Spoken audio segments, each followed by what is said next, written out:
Vamos a la carta del apóstol Pablo a los Colosenses, Colosenses capítulo 1, versículo 9. Colosenses capítulo 1, versículo número 9. Esta carta, a pesar de que hayan algunas personas que no estén de acuerdo, sin lugar a duda, se ha catalogado siempre por su evidencia interna, es decir, por lo que las Escrituras hablan de ella misma, se ha catalogado como una carta de origen paulino, es decir, una carta escrita por el apóstol Pablo, un hombre religioso en extremo, un hombre que fue cómplice de asesinato, un hombre que fue perseguidor de la iglesia. A él Dios cambió, a él Dios convirtió, a él Dios transformó y a él Dios usó para traernos no solamente esta hermosa carta, sino muchas otras. Fíjense ustedes el cambio que hace el Señor. El apóstol Pablo, podemos hablar tanto de apóstoles en el día de hoy que de hecho la predicación simplemente quizás se pudiese llevar por un camino donde nosotros pudiésemos diferenciar la diferencia entre, escúchenme, los verdaderos apóstoles de los que nos habla la palabra y los falsos apóstoles que podemos ver hoy. Fácil, este mero versículo nos da pie para hablar mucho al respecto. Pablo, apóstol de Jesucristo. ¿Cuáles eran los 4 sellos que autenticaban el nombre de apóstol? Creo que son fáciles de discernir a lo largo del Nuevo Testamento. Primero, fue elegido por Cristo, fue llamado particularmente por Cristo, específicamente por Él. Esa es una de las características. Hoy Cristo no llama a las personas. A través de su palabra, Cristo llama al arrepentimiento. Cristo llama a que vamos a Él. Cristo no llama a nadie a ser apóstol. Por lo tanto, podemos inferir bíblicamente que cualquier persona que esgrima su credencial de apóstol no es un apóstol de Jesucristo, como nos dice Colosenses 1. ¿Cuál es el segundo sello? Vieron a Cristo resucitado. Esto era un sello indeleble. Hoy ellos no han visto al Señor, no lo han visto, pero todos los apóstoles vieron a Cristo resucitado. Para que lo entendamos, Cristo se les apareció a ellos. ¿Cuál es el otro sello del orden apostólico genuino? Fueron inspirados directamente por el Espíritu Santo. Y el cuarto, para que no nos tardemos mucho, ejercieron, esto es importante, esto ya lo conocemos, pero ejercieron esos dones apostólicos, señales, sanidades, milagros y prodigios, con el fin de autenticar sus palabras. Entonces era un paquete, por así decirlo, completo, que no se ve hoy en día. Como les decía yo hace un par de semanas, si la profecía nos dice lo mismo que hay en la Biblia, entonces no era necesaria. ¿Recuerdan? Si la profecía nos dice lo mismo que hay en la Biblia, no era necesaria. Y si nos dice algo que va en contra de la Biblia, entonces el tal no es profeta. Eso lo dijo el puritano John Owen. Eso lo hablábamos hace un par de semanas. Hoy en día nadie puede esgrimir ninguno de estos 4 garantes apostólicos. Entonces eso lo dejamos en claro. Pablo, apóstol de Jesucristo, enviado por Jesucristo, separado por Cristo, enviado con una labor específica: predicarle no exclusivamente, pero principalmente a los gentiles. Pablo, apóstol de Jesucristo, por la voluntad de Dios. Una vez más, el título de la predicación es ¿cuál es la voluntad de Dios? Vamos a ver varias veces la voluntad de Dios en este pasaje que estamos estudiando hoy. Y el hermano Timoteo. Creo que es prudente decir, simplemente a manera de trasfondo, que No solamente la carta fue escrita por el apóstol Pablo, sino que fue escrita por el apóstol Pablo entre los años 61 y 63, después del nacimiento de nuestro Señor, mientras, muy importante, mientras Pablo estaba en prisión en Roma.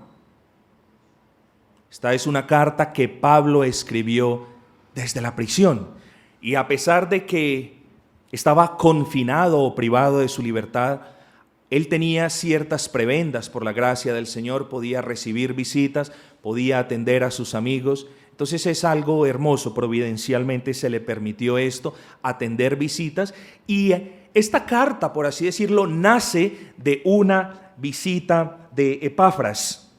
Lo podemos ver en el versículo 7. Como lo habéis aprendido de Epafras, nuestro consiervo amado, que es un fiel ministro de Cristo para con vosotros. Entonces Epafras había ido de Colosas a Roma y había comentado a Pablo ciertas cuestiones. No podemos ser negativos. Todos nosotros o muchos de nosotros creemos que todas las epístolas paulinas siempre eran regañando o siempre eran corrigiendo. No es así. En esta carta Epafras va a Roma, comparte con Pablo todas las bendiciones que están teniendo, comparte con Pablo el amor y la gracia de Dios para con la iglesia en Colosas, pero también compartió con Pablo, sin lugar a dudas, lo que estaba sucediendo. Y a esto se le conoce como la herejía en Colosa. Vamos a hablar de esto más adelante. Estaban sucediendo cosas en la iglesia de Colosa que eran preocupantes. ¿Pablo fundó la iglesia en Colosa? No. Hay unos pocos que dicen quizás sí. La evidencia interna de la palabra del Señor nos dice quizás no. ¿Cómo lo podemos decir? Ahorita ya vamos a ver más adelante, pero lo más probable es no la fundó. Entonces la pregunta es, ¿quién la fundó? Precisamente hablamos de Epafras, les estoy dando todo este contexto, porque es una carta muy corta, son 4 capítulos, llenos de hermosas doctrinas, llenos de confort para el creyente, pero es necesario que nosotros tengamos esta base, como este telón allí atrás, para que nosotros las doctrinas que vamos aprendiendo o que el Señor nos está recordando en esta carta, las podamos ver allí tras ese telón. Entonces que nosotros veamos el contexto para que cuando vamos por el texto podamos apreciar bien a qué es lo que se refiere en particular. Decíamos entonces que el apóstol Pablo en su segundo y tercer viaje misionero pasó por el valle de Lico. Allí en el valle de Lico habían 3 ciudades muy conocidas. Una de ellas era Colosa. ¿Ven? Estas ciudades eran Hierápolis, Laodicea y Colosa. Estas ciudades quedaban más o menos 120, 130 kilómetros al oriente del puerto de Éfesos, que más adelante mediante el Señor vamos a estudiar eso. ¿Por qué les hago tanto hincapié en estas cosas? Porque la iglesia de Colosas,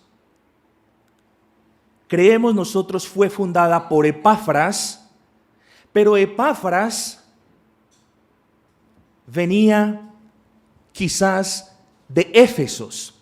El apóstol Pablo en su segundo y tercer viaje misionero se detuvo en Éfesos, predicó el evangelio en Éfesos, y nosotros creemos firmemente que él era uno de esos convertidos de la iglesia de Éfesos que se movió hacia el oriente, hacia el valle de Licos, donde quedaban estas 3 ciudades, y funda la iglesia allí, Epafras como ministro, como pastor. Vemos también que el apóstol nos habla en esta carta, nos va a hablar de Laodicea. ¿Ven? Laodicea era una ciudad que quedaba, una de las 3 ciudades, como ya les dije, eran Hierápolis, Laodicea y Colosas. Era una de estas ciudades, y es importante que yo las mencione por un simple hecho. El apóstol Pablo ahora le da una orden a los colosenses de que lean la carta que él le escribió a Laodicea. y que los de la Odisea también lean la carta que él escribió a los de Colosa. Pero aquí en la Biblia no quedó registrada ninguna carta de la Odisea. Entonces nos hacemos la pregunta, ¿la Biblia está incompleta? La respuesta es no. ¿El canon está abierto? La respuesta es no. Pastor, usted me está diciendo que es posible que mañana se encuentre la carta de Pablo a la Odisea. ¿Qué creen ustedes? La respuesta es no. No se va a encontrar la carta de Pablo a la Odisea. Y soy dogmático en ese aspecto porque la palabra del Señor me da el poder, a mí y a ustedes y a todo creyente, de serlo. No, el canon quedó cerrado, la revelación quedó completada, no hay otro libro que venga a añadir lo que ya está escrito. Entonces, no se va a encontrar. No nos preocupemos, no nos angustiemos, no se va a encontrar. Pablo le escribió esta carta de una manera muy tierna y de una manera muy dulce.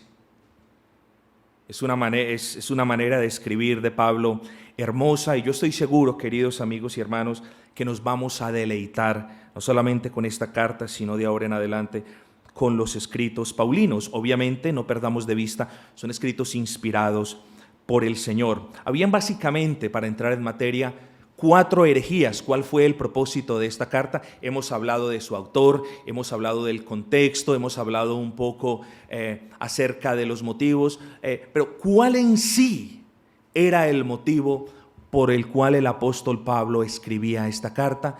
Yo les dije, es lo que se conoce comúnmente como la herejía de Colosas, que realmente, lo vamos a ver, no era una herejía, eran 4.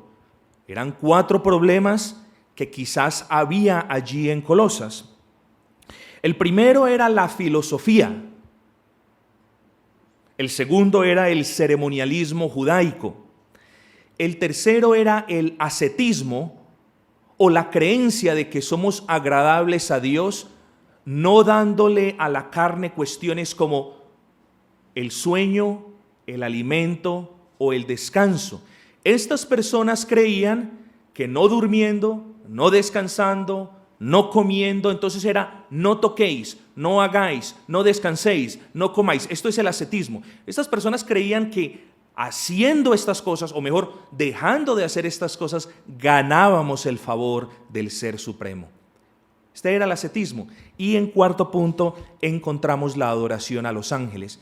Este problema lo vamos a sustentar en los capítulos 2 y 3, era el problema de la herejía de Colosas. Filosofía humana, filosofía hueca, ceremonialismo judío, lo vimos el miércoles pasado.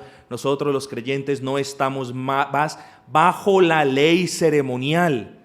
Los judaizantes eran aquellas personas que venían a los judíos recién convertidos y les decían, oigan, ustedes no pueden, sí, crean en Cristo, eso está bien, pero ustedes no pueden dejar de practicar todos los ritos y todas las ceremonias del judaísmo, no pueden. Esos eran los judaizantes, quienes venían a trastornar la libertad de los genuinos creyentes con rudimentos de este mundo, o sea, rudimentos ceremoniales. Y nosotros, no lo vuelvo a repetir, ya estamos viendo estas cuestiones los miércoles. Hermanos, a manera de paréntesis, me gustaría instarles en el amor del Señor a que se congregaran los miércoles.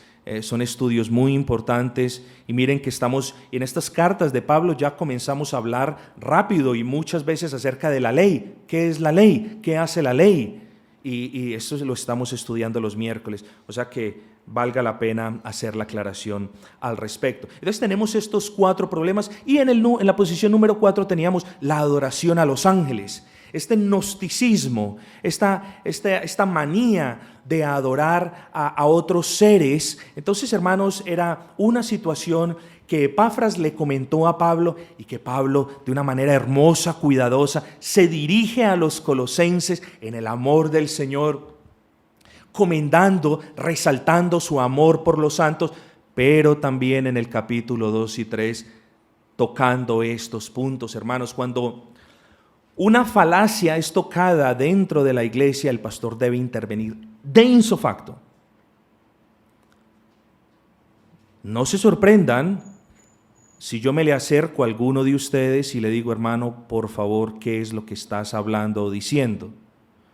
Si alguno de ustedes habla algo que no va de acuerdo con la palabra, yo me le voy a acercar, me le debo acercar. Es mi deber acercarme y decir: hermano, esto no está correcto.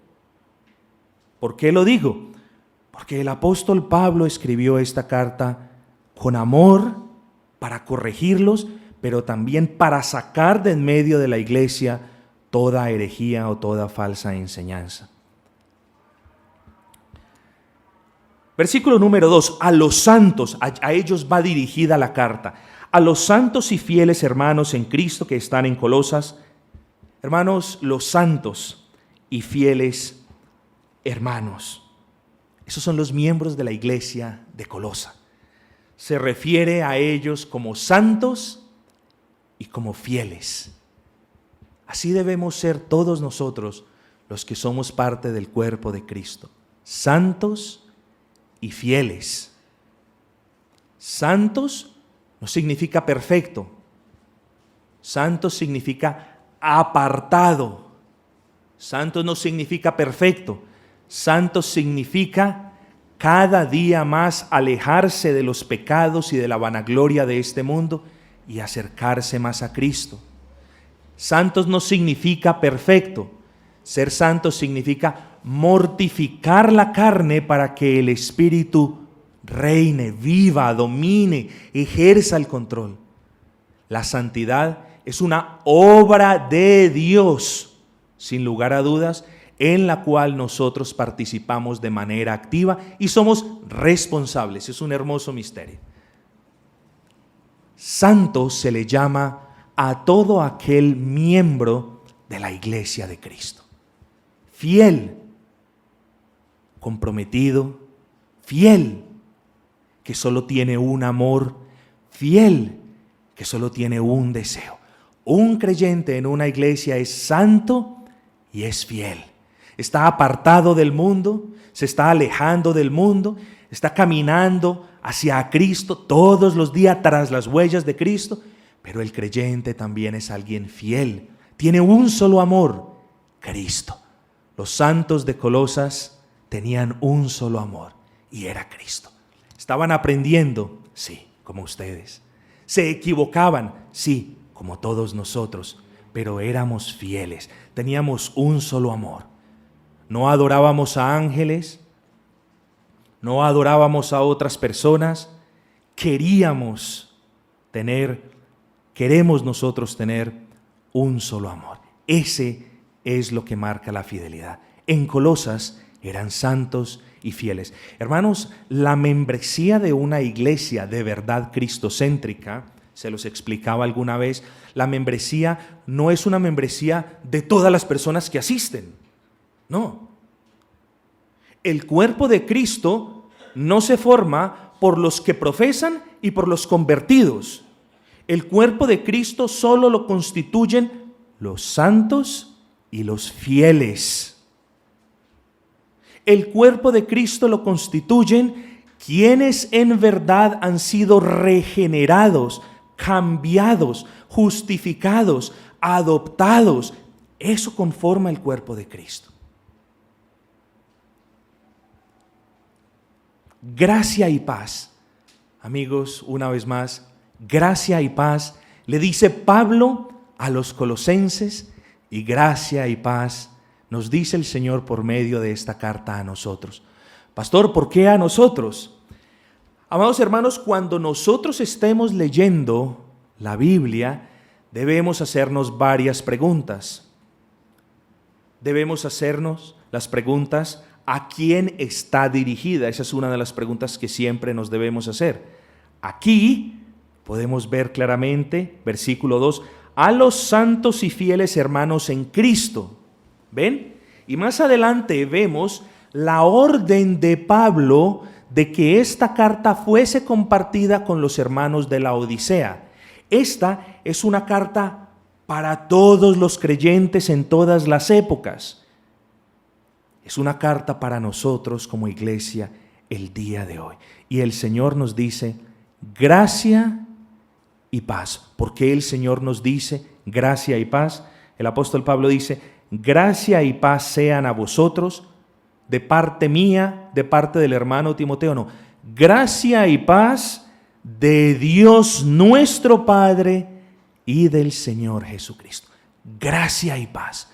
Y miren el orden, gracia y paz.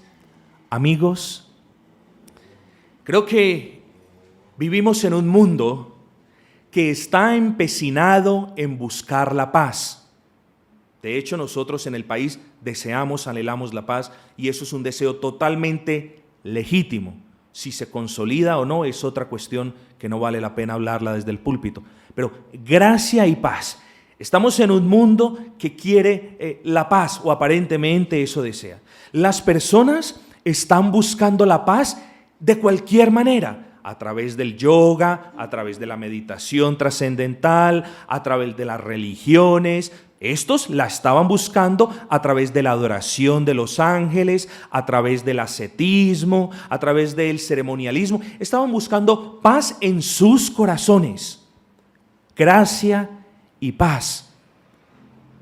Pero amigos, la paz del Señor, esa paz genuina de la cual los cristianos son hechos partícipes, no viene si antes no hay gracia.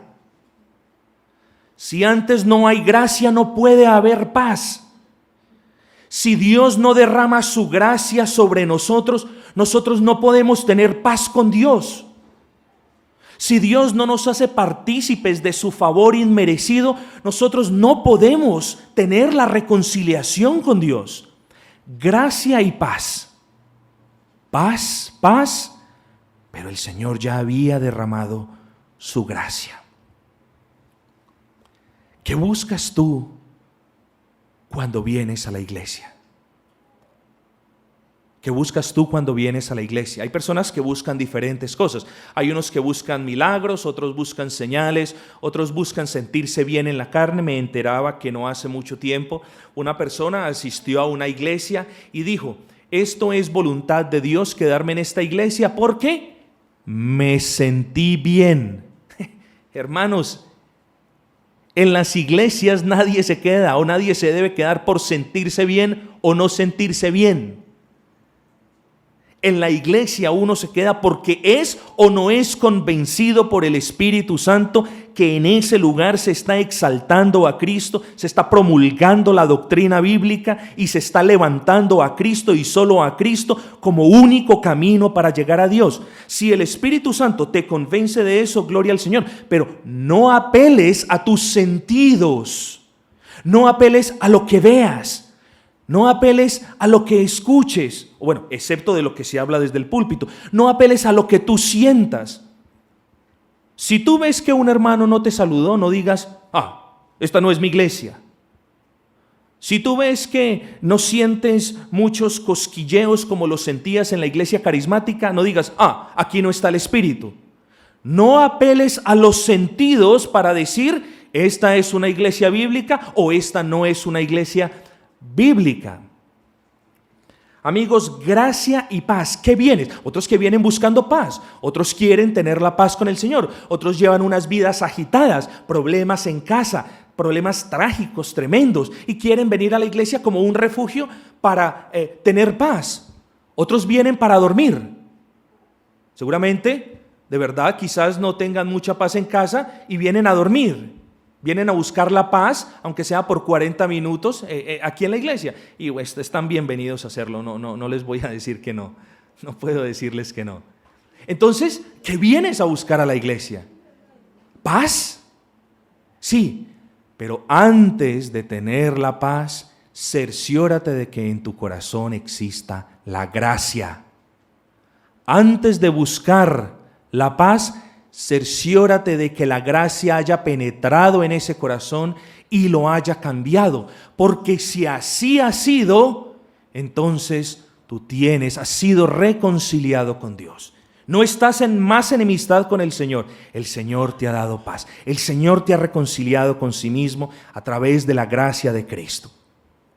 Gracia y paz, nos dice esta salutación tan hermosa. De la misma manera, la carta termina también con una salutación muy hermosa. Versículo 3. Siempre orando por vosotros, dice el apóstol Pablo, siempre orando por vosotros, damos gracias a Dios, Padre de nuestro Señor Jesucristo. Hermanos, qué hermosa enseñanza. No me voy a cansar me voy a tardar creo que años y años, si el Señor me da vida, claro está, pasando por estas cartas tan hermosas, pero es que en cada palabra debemos detenernos y debemos meditar las riquezas. Ahora, no en cada palabra nos podemos detener y la podemos interpretar de una manera que vaya en contra del carácter doctrinal o el propósito de la epístola como tal. Pero hermanos, esta es una salutación de carácter personal y dice, siempre oro, ¿saben, Colosenses? Siempre oro, siempre intercedo por vosotros. Siempre intercedo, siempre doy gracias a Dios por vosotros. No he estado con vosotros, parece decir el apóstol, pero siempre oro por ustedes. Hermanos, ¿eso refleja parte de nuestra vida espiritual? La intercesión. Esto que nos muestra el apóstol Pablo aquí refleja parte de lo que nosotros hacemos día a día como creyentes, interceder por otros hermanos cuando escuchamos noticias de ellos. En casa intercedes por el hermano Javier en Bolivia, por el hermano Abner en Brasil, por Pablo en Chile y por los demás misioneros a lo largo y ancho del mundo. Escuchas noticias de ellos y permaneces indiferente ante otra parte del cuerpo de Cristo. Amigos, nosotros como creyentes formamos partes de un cuerpo. Si a ti te duele una mano, tú le prestas atención a la mano, tú sobas la mano, tú le echas cremas a la mano, tú quizás traes vendas alrededor de la mano. Parte del cuerpo se duele y yo le presto atención. Nosotros somos parte de un cuerpo. ¿Le prestas atención cuando los miércoles rogamos por las necesidades de otros hermanos? Amigos, yo sé que por las nuestras están rogando muchos alrededor del mundo, pero aquí el apóstol Pablo siempre orando por vosotros y orando con acción de gracias, porque el Señor estaba haciendo cosas maravillosas en la iglesia de Colosas. Habían habido convertidos, Epafras estaba ministrando, Epafras estaba comunicando esos fundamentos apostólicos que él había aprendido en Éfesos de Pablo, cuando Pablo se detuvo en Éfesos y fundó la iglesia en Éfesos. Amigos, siempre orando. Aquí no está hablando quizás de la oración personal, sino de esa oración intercesora, siempre orando por otros también y dando gracias, por supuesto. Demos gracias al Señor sin lugar a dudas. Versículo 4, habiendo oído, esta es la razón, miren lo hermoso, ¿por qué daba gracias? ¿Por qué estaba orando? ¿Por qué estaba tan agradecido Pablo con el Señor? Habiendo oído de la manera como el Señor estaba obrando en Colosas, versículo 4, habiendo oído de vuestra fe y del amor que tenéis a todos los santos. Hermanos, qué maravilloso ver en este versículo 4 esas dos marcas distintivas también de un creyente. Hermanos, fijémonos, versículo 4, vuestra fe en Cristo. Y aquí empieza el apóstol Pablo a hacer gradual pero firmemente hincapié en lo que sería la refutación de estas herejías. Vuestra fe en Cristo. Colosenses, parece decir el apóstol Pablo, recordaos que no ha sido vuestra filosofía, recordaos que no ha sido el ceremonialismo judaico, recordaos, Colosenses, que no han sido los ángeles, recordaos, Colosenses, que sois justificados no por estas cosas, sino por la fe en Cristo Jesús. Desde aquí, aún en la salutación, el apóstol Pablo comienza a refutar leve, calmada, pero firmemente estos aspectos. Colosenses, recordados en quién has puesto vuestra esperanza. Colosenses, meditad quién ha dado la vida por vosotros. Meditad a quién le has confiado tu alma. Le dice el Señor, es en Cristo. Dejad el ceremonialismo. Dejad las fantasías de los ángeles. No estamos diciendo de que los ángeles no existan y no estamos diciendo de que los ángeles son instrumentos del Señor. Lo que estamos diciendo es que los colosenses adoraban a los ángeles. Entonces el Señor les decía, colosenses, dejad eso a un lado. Centraos en el objeto de vuestra fe. Centraos en quien murió en la cruz por vosotros. Centraos en quien nos dio gracia. Centraos en quien cambió vuestras vidas. No fueron ni los ceremonialismos judaicos, ni estas cuestiones, fue Cristo Jesús. Versículo 4, habiendo oído de vuestra fe en Cristo Jesús y del amor que tenéis a todos los santos. Hermanos, aquí hay un punto que pudiésemos elaborar bastante, pero por cuestiones de tiempo no podemos. Y del amor que tenéis a todos los santos. ¿Amas a tu hermano? Y vamos a ver, porque más adelante el apóstol nos va a hablar del amor del Espíritu Santo. ¿Amas a tu hermano?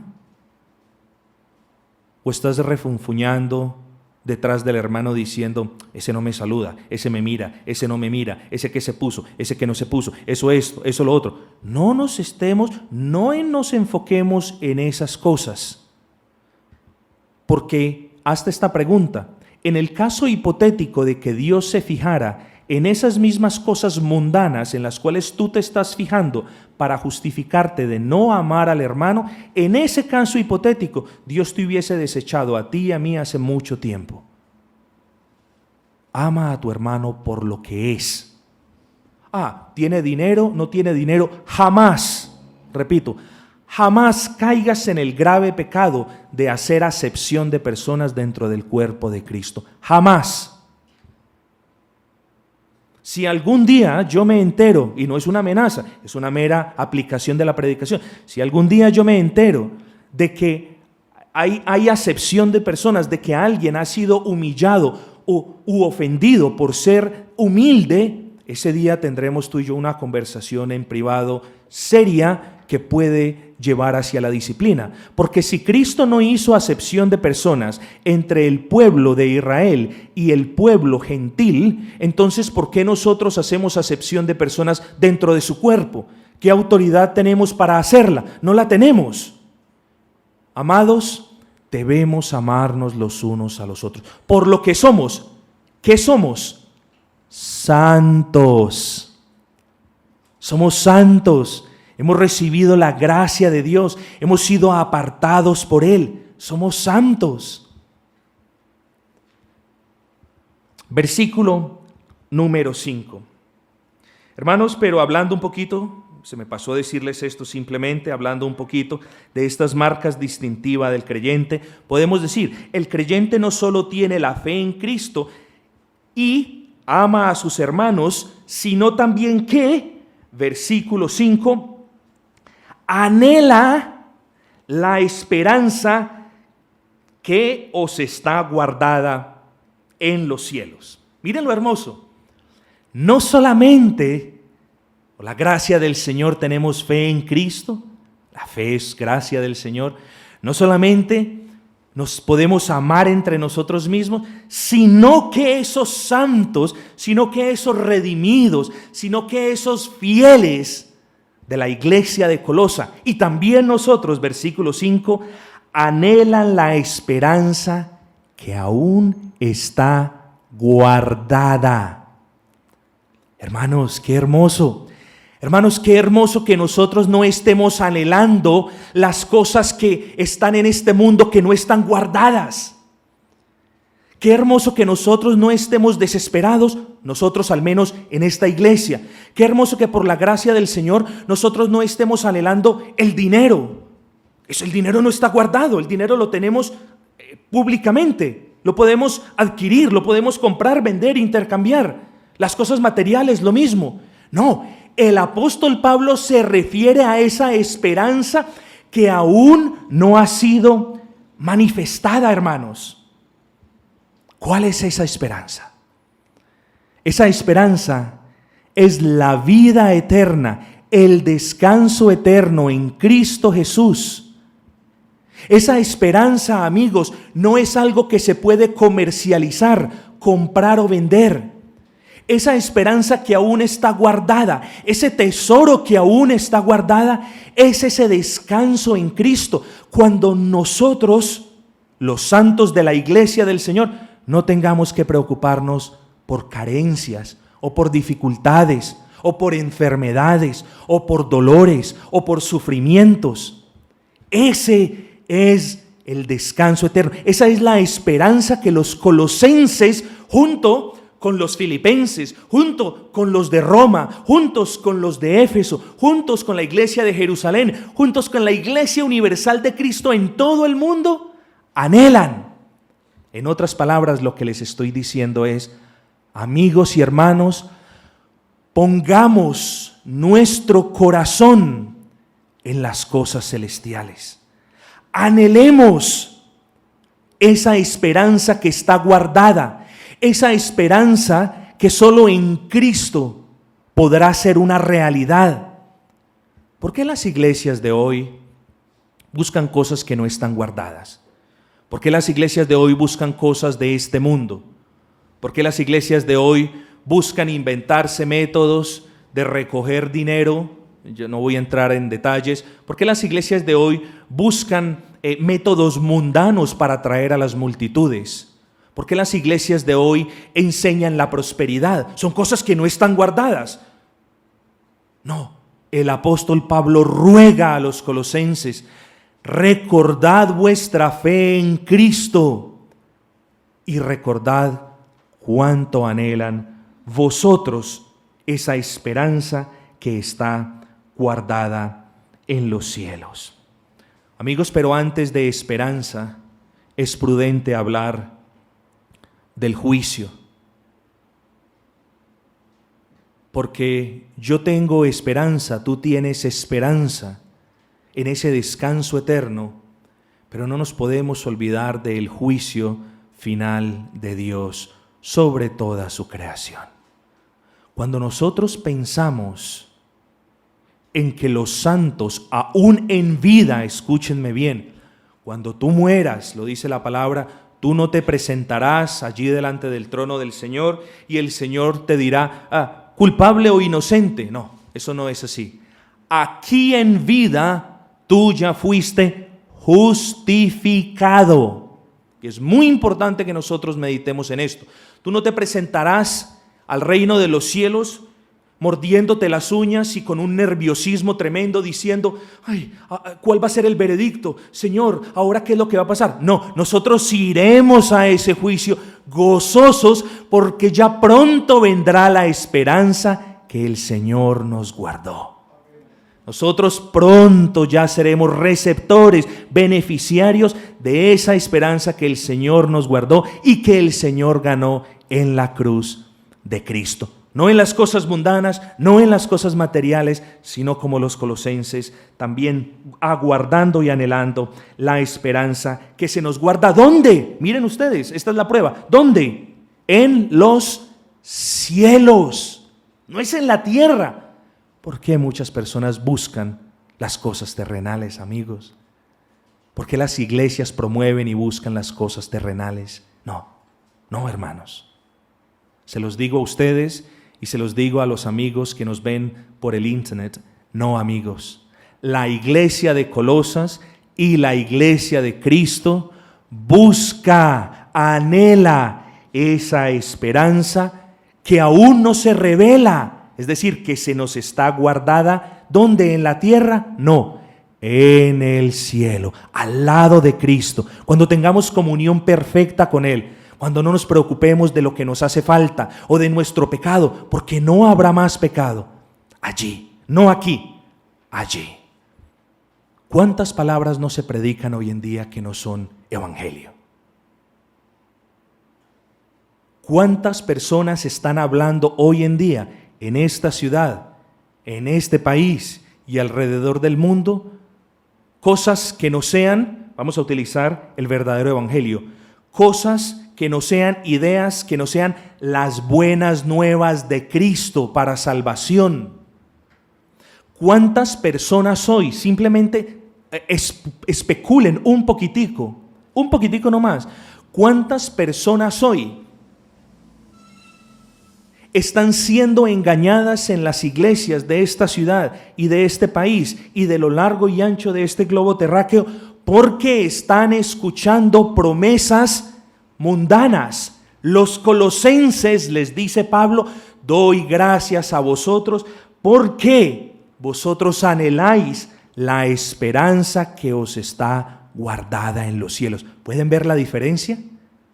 ¿Pueden ver el patrón? Pablo les recuerda: amados colosenses, doy gracias al Señor porque vosotros has anhelado la esperanza que Cristo os tiene guardada en los cielos.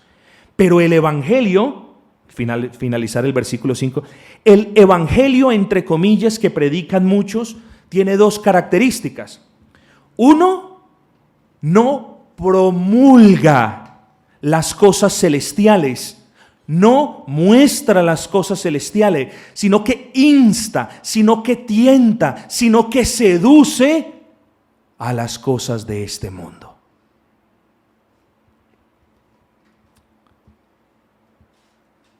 De la cual ya habéis oído por la palabra verdadera del evangelio. Miren las diferencias en perspectivas. El verdadero evangelio, si es predicado solamente por la gracia del Señor, claro está, puede mover a una persona a apreciar las cosas celestiales, a despreciar las cosas materiales.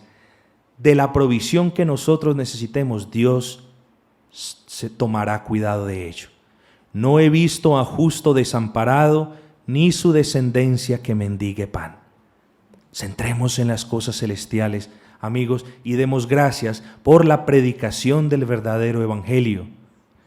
Versículo 6, que ha llegado, el verdadero evangelio ha llegado hasta vosotros, así como a todo el mundo. Pablo no está queriendo decir, ya vino a Colombia, ya fue a Ecuador. Pablo se refiere a todo el mundo, refiriéndose al mundo conocido romano en aquel entonces y también refiriéndose al mundo en lo que respecta tanto a judíos como a gentiles. Entonces, ese evangelio ya había sido proclamado a judíos y a gentiles, se estaba expandiendo, las iglesias estaban floreciendo y lleva fruto. Y crece también en vosotros desde el día que oísteis y conocisteis la gracia de Dios en verdad. Amados, una vez más, los frutos y el crecimiento, fíjense en el versículo 6, los frutos y el crecimiento vienen después de la gracia. No busquemos fruto del Espíritu si la gracia del Espíritu no la tenemos en el corazón. No busquemos tener ni gozo, ni paz, ni amor, ni paciencia, ni benignidad, ni templanza, ni mansedumbre, si Dios no nos ha cambiado por su gracia. Entonces, la gracia del Señor precede el fruto en la persona y obviamente conforme al versículo 6, la gracia de Dios precede o es requerida para ver el fruto en la iglesia. Y no solo el fruto, sino también el crecimiento. La idea del apóstol Pablo es un árbol. El árbol no da fruto a los 3 días después de que tú pones la semilla. El árbol crece y brota fruto de él. ¿Qué será de nosotros? ¿Te has puesto a pensar? ¿Qué será de nosotros como iglesia? No es necesario que crezcamos tan alto como un pino. No es necesario que crezcamos tan altos como un roble o como el más alto de los árboles del Amazonas. pero sí es necesario que nosotros demos fruto. ¿Cómo damos fruto, pastor? Reflejando allí en este mundo perdido lo que el Señor ha hecho en nosotros. Amando a los hermanos, teniendo paciencia con ellos, siendo benigno con ellos, ejerciendo templanza cuando haya un pecado y nos toque llamarle la atención en el amor del Señor. Nosotros debemos, queridos amigos, ese es el llamado, reflejar las virtudes de aquel quien hizo esa obra, ese cambio maravilloso en nosotros. Hermanos, miren, ya hemos consumido el tiempo nuestro esta mañana. No hemos avanzado ni siquiera hasta donde yo pensaba. Y miren la cantidad de bendición que ha sido y que es esta carta para nosotros. Llevamos 6 versículos y cuán bendecidos nos podemos ir hoy por la gracia del Señor. Hermanos, cerremos simplemente meditando en un par de aspectos. Pablo se dirige a creyentes. La palabra del Señor está siendo predicada a ustedes. Muchos de ustedes son creyentes, algunos de ustedes quizás no lo sean. Pablo saluda, no por iniciativa propia, a los de Colosas. El Señor nos recuerda su saludo. Gracia y paz. Gracia y paz.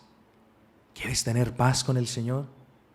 Entonces recuerda, debe haber primero gracia en tu corazón.